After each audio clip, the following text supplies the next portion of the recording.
शुमार हो चुका है। जहां आपको बता दें कि ग्राम पंचायत में इस समय पर जहां देखा जाए हर जगह लोग अपने अपने प्रत्याशियों के प्रचार में जुटे हुए हैं। वहीं आज हम ग्राम पंचायत बहरी में सरपंच पद में खड़े हुए गुप्ता जी के बातचीत करेंगे कि वो किस मुद्दे पर आज सरपंची चुनाव में आए हैं। उन पर लोगों से पता चला है कि वो 5 साल बिना किसी पद में रहते हुए, बिना किसी दायित्व में रहते उन्होंने कार्य किया है। हम उनसे जानना चाहेंगे कि वो चुनाव मैदान में जब आए हैं उनको जनता किस तरह से चुनाव मैदान में लाई है और वो जनता के लिए क्या क्या विकास करेंगे। गुप्ता जी, आपका चुनाव चिन्ह क्या है और आप जनता के बीच में जा रहे हैं, क्या क्या जनता के बीच में क्या क्या मुद्दे लेके जा रहे हैं, क्या क्या उद्देश्य हैं आपके जनता के? धन्यवाद आपका। उद्देश्य सभी का होता है विकास, उसी तरह मेरा भी है, लेकिन किसी का सिर्फ उद्देश्य मात्र रह के जाता है और मैं उसको पूरा करता हूँ, जिसका जीता जागता उदाहरण है ग्राम पंचायत क्षेत्र के बहरी की जनता और वहाँ पे हुए विकास कार्य। मैं बिना किसी दायित्व पे रहते हुए यहाँ पे मैंने बहुत सारे विकास कार्य किए।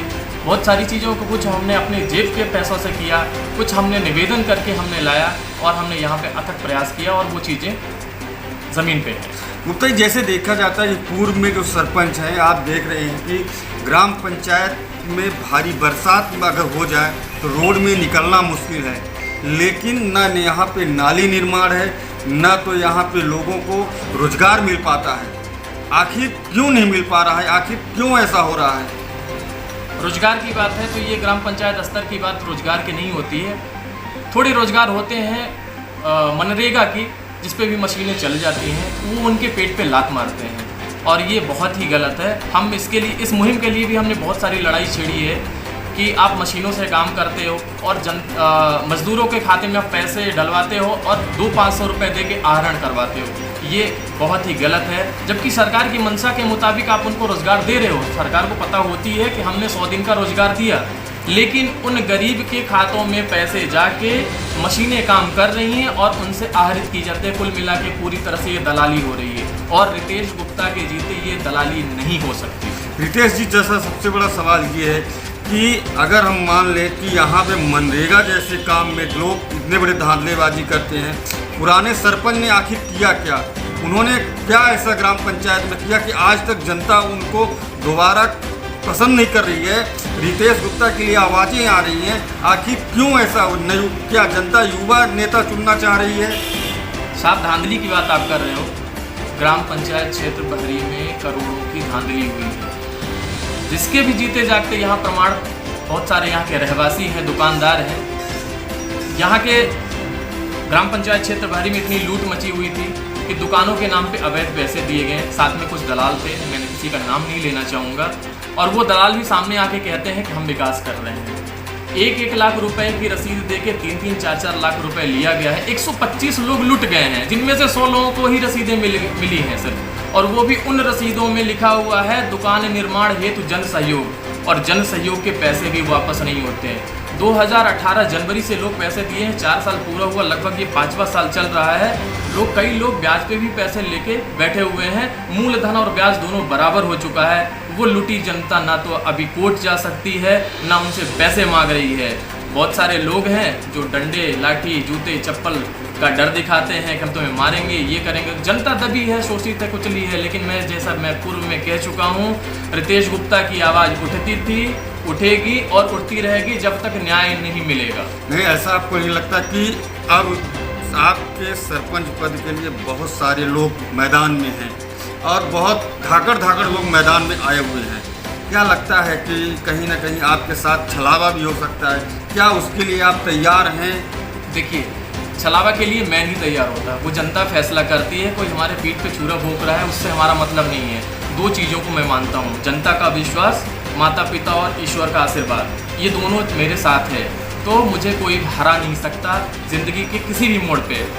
किसी कतिपय वजह से मैं उन छलावे का शिकार हो गया और मुझे वो फतह हासिल नहीं हुई, फिर भी मैं उन जनता के लिए ताबत ज़िंदगी में उनकी सेवा करता रहूँ। चुनाव मैदान में कहीं ना कहीं हो सकता है कि लोग रात में, इस समय पर ये चलता है, गरीबों को दारू दो, कंबल दो, साड़ी दो, ये बांटने की कोशिश कर रहे हैं। क्या लगता है कि अगर आपके पास तो इतना धन नहीं है कि आप इतना कर सकेंगे, तो क्या ऐसे में गरीब जनता क्या करेगी? गरीब जनता क्या ऐसे लोगों के ऊपर विश्वास करेगी? धन की बात मायने नहीं रखती है। हम तो जनता से अपील करना चाहते हैं कि कंबल, साड़ी, पैसे वो लेते जाएं और सबसे लें और विश्वास पात्र व्यक्ति को ही चुनें।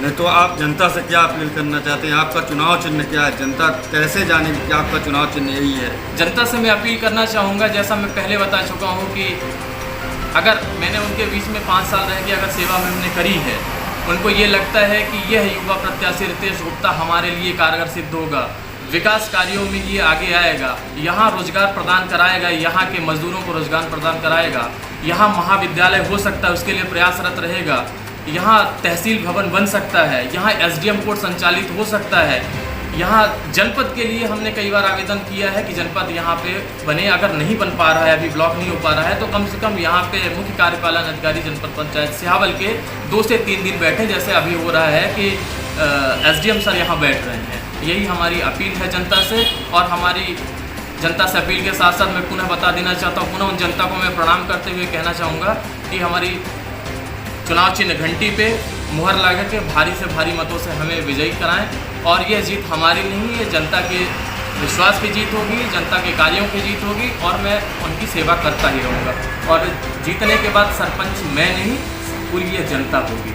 तो जैसा आपने देखा कि हमारे साथ रितेश गुप्ता जी जो जुड़े थे, जो कि वो सरपंच पद के लिए खड़े हुए हैं, उनका मानना है कि पहले तो अब आप लोगों ने देख लिया है कि पहले लोगों ने क्या किया, कितना विकास किया, कितना कार्य किया, ये आपने देखा है। लेकिन अब युवा वर्ग का समय आ गया है। अब आपको युवाओं को चुनना होगा। युवा वर्ग का जो व्यक्ति है वो विकास करेगा जनता के लिए। और बाहरी जैसे क्षेत्र में सिर्फ युवाओं की ज़रूरत है, न कि बुजुर्गों की। सिर्फ अगर युवा रहेगा तो तभी विकास हो सकता है, नहीं तो बाहरी में रोड चलने लायक नहीं है। कहीं कई रास्तों में सड़क नहीं बनी है, पानी पीने की व्यवस्था नहीं है, नल जल की योजनाएं जैसी ठप पड़ी हुई है, न तहसील भवन बना हुआ है, न सब्जी मंडी बनी हुई है। ऐसे में अगर कोई विकास करेगा तो वो है युवक। और युवा जो है, ऐसे में 5 साल अगर आपके साथ बिना किसी बिना किसी उसमें रहते दायित्व में रहते रितेश गुप्ता ने अगर काम किया है, तो आपको एक बार घंटी की बटन जरूर दबा करके रितेश गुप्ता को चुनाव जिताएं और उनका विकास देखें। शरद गौतम, खबर पक्ष की सीधी।